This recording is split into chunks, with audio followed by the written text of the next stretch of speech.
All right, to our next story.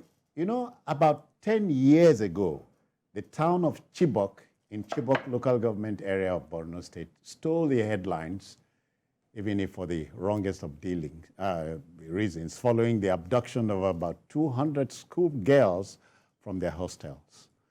Another attack on the town was recorded on New Year's Day. About 12 people were killed in cold blood, while many others were injured. The mindless insurgents also stole food items and medicine from a general hospital in the area. Security operatives were told are said to be on their trail. Time to call the bluff of the bad boys, Wale. Well, I feel depressed that despite, the trauma suffered by Chibok, I think 2014, Yeah. that affliction has arisen again, in the same community. I felt that if Chibok was attacked in 2014 and several, our children were taken away, that Chibok would have been, highly protected. Chibok should not have been left to be vulnerable because once beaten, twice shy. So it's so shocking to me that this can happen again. The same place that the whole world, drew the attention of the whole world on a very bad note. And they came in about 20 motorcycles, and then operated for several hours, left 12 people dead, and then disappeared. Well, I think it's a signal that we still have a long way to go in terms of our ability to crush insurgency. But that should not take away the good work that the current governor of Borno State is doing. We can see it physically, we can feel it, that is actually genuinely committed to eradicating terrorism. He can't do it alone. He needs the support of the security apparatus, which are actually not in his control. Because in other countries, even third world countries, when there is a scene of crime, the first thing is that you take forensic materials. Then immediately you put it on computer. Even in Iran, in Kenya, in less than few hours, you get data of the people that operated. Because anywhere you operate, where even strand of air is enough, the DNA is enough for forensic, machine to give information, analyze about the people that have perpetrated this crime. We now ask ourselves, what is the purpose of the name that we do? The purpose of BVN and all that? What is actually happening? That people who commit crime, you go there, you collect information, and then you cannot, ensure that we get the armed robbers and the bandits to be arrested. It's quite unfortunate. It has happened again.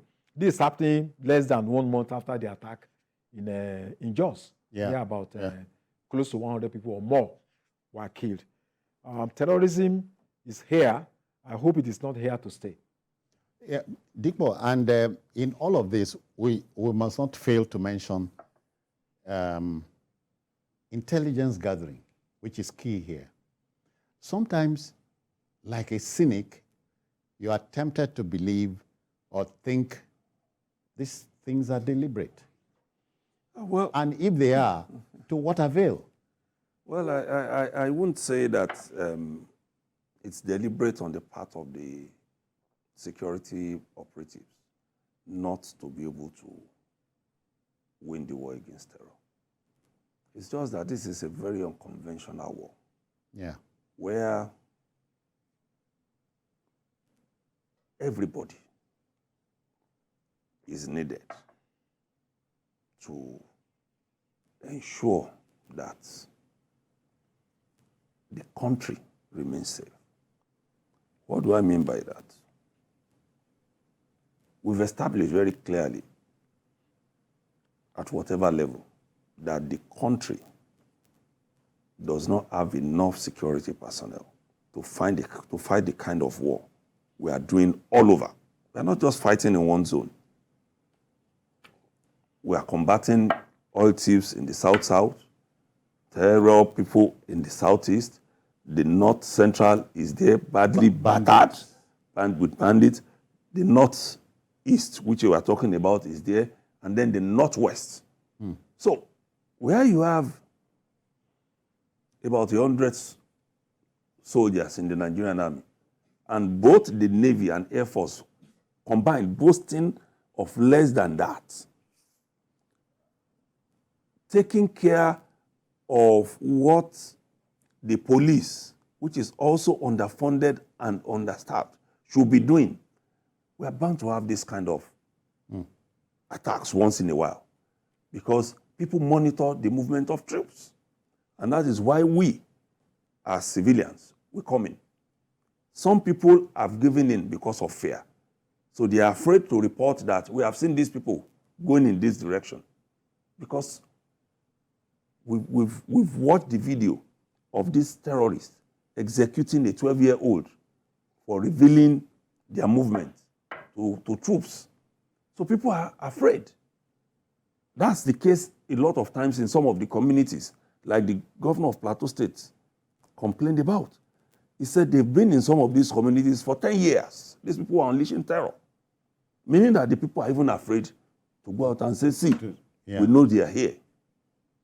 So it's a whole lot for me when we look at the issues in the North States, especially Borno State, because Borno State is wide. And from what the Chief of Army Staff told us, what they have done is to bring out 50,000 soldiers into the battle. When you look at the country's terrain, 50,000, too small. But can we recruit today and get it done? When the defense headquarters talked about the terrain in Plateau, that's going to Plateau, talking about Plateau, in combating the Wahala. Dipo, is it asking for too much to say we could deploy gadgetry? Yes, it's not asking for too much. It's not, which is the truth, which is where the role of intelligence and equipment come into play. What have we been able to achieve with the equipment that we have? What we are doing now is to be looking at areas of need. It's not as if we were prepared 5-10 years ago. And that's why people still keep talking about the military having destroyed itself. In the past, we had a military that could move out anywhere. But when the military itself came into power, it was reducing its spending on the military because of fear of coup. D'etat. So it was injuring itself in the process. Now that the military is completely out, rebuilding that process or rebuilding the security architecture is going to be difficult. The value of Naira has fallen very badly. So what you could get with 1,000 Naira 20 years ago, 10 years ago, you can't get again. We are still using very old fighter jets, except the new ones that was bought by the last regime. Tucano jet? Yes, the Tucano. We are still using the C-130, which a lot of people have abandoned. The rest of the world have kept somewhere to move troops. So we are playing catch-up. That's what we are doing now. So when we now talk of deploying intelligence and equipment, IT, it's going to take a while. And these are not things that you just go somewhere and say, okay, sell me, this is my money, sell me this thing. Dick, without taking anything from what Wale said, Wale talked about, what is it now? You said something that has triggered this issue of 9/11. The moment 9/11 happened, the American Congress provoked the Patriot Act.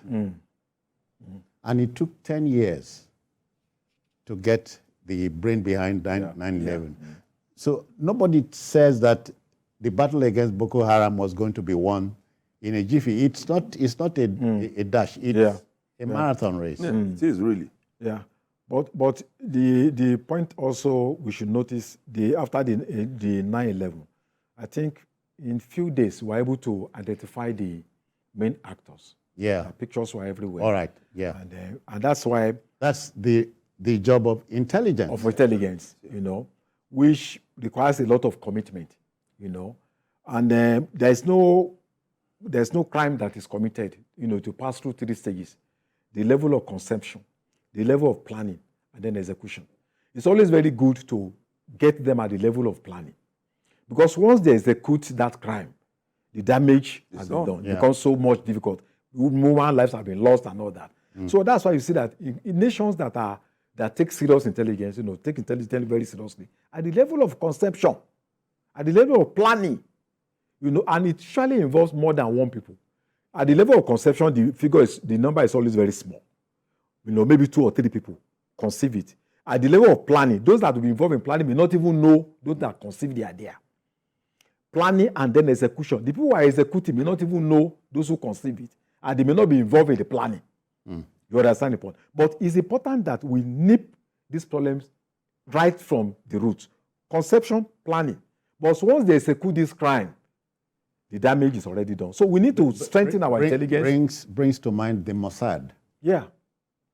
When they know, they know that something is going to happen. And what do? They tap every connecting, telephone in that area. Once you mention a suspicious word, they start that line and begin to investigate what are these people trying to talk about. And then at the level of planning, they will send people to come and do investigation. People will move around that place where they want to attack, to spy. So a place like Chibok, we expect that there should be a kind of surveillance. People moving around, you need to be able to, map out who are the people coming in and going out. Then coming in to attack that town will take some hours, moving from destination to that area where they have come to. So something should happen so that at the end of the day, we don't allow terrorists to execute their plan before they are arrested. Yeah, otherwise, gentlemen, it's simply to tell government and everybody watching, journalists only help mold opinion and leave the opinion for decision makers. Good luck. To our next story.